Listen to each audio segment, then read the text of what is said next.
I've got to have tools and resources. So it's important that we build the tools and resources around it. So if you're going to start recruiting, it starts with a recruiting list. You got to have a list to hit of who we call, and we'll talk about who's on that list in a second. But we got to have a recruiting list. We got to have a CRM, which I'm thankful that Chime has a solution for you there. So you can house the recruiting into the CRM. Not every lead generation system that has that out there. So I'm glad to see that they've developed that program. You want to have scripts that you're going to follow. The scripts, just like you're going to call leads, you got to have scripts for recruiting in agents. And the scripts have to be specific to the category you're recruiting.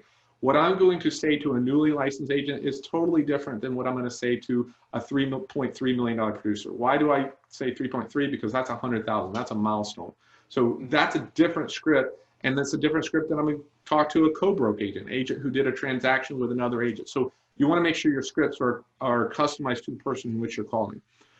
You want to have letters and emails and follow-ups planned before you make the phone calls. You don't want to react to this. You want to have a system in place. So it's really important that you build this out beforehand. Role playing, you don't practice on leads. You don't practice on recruits. You have to role play. You have to be perfected. It's kind of like, Tiger Woods uses them as a golfer. He doesn't walk out there and just go hit the ball. He's practicing making swings. He's practicing on his off days.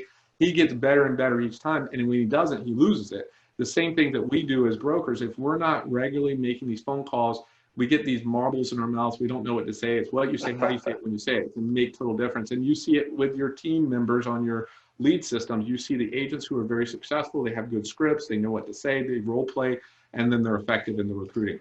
Would you say role playing goes most overlooked? Oh, I think that's never done enough.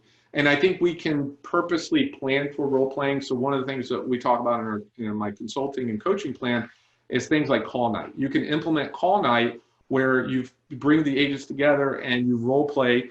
You can also do it in your Monday morning huddles, your weekly recaps. You can do role playing. You can call agents out on it. You can do it one-on-one. You can do it in a group setting. But I agree with you, Randy. Role playing is not done enough. Coaching and accountability is not done enough. I know that's a plug on me and what I do. But let me kill my phone here. It's ringing over here. But that's something that I find that as a team leaders and brokers out there, you need to have someone, whether it's me, whether it's another broker coach out there, have somebody who's in your corner that's been there to where you want to get to. That not necessarily, they're not going to tell you what you already don't know, because most of you are already the smartest person you already know everything. It's not a question of whether you know it or not, it's how good are you at it. We all know we should be recruiting, we all know how to make the phone call, but are we actually doing? So that's where coaching and accountability will come in place, and it'll increase your business overall.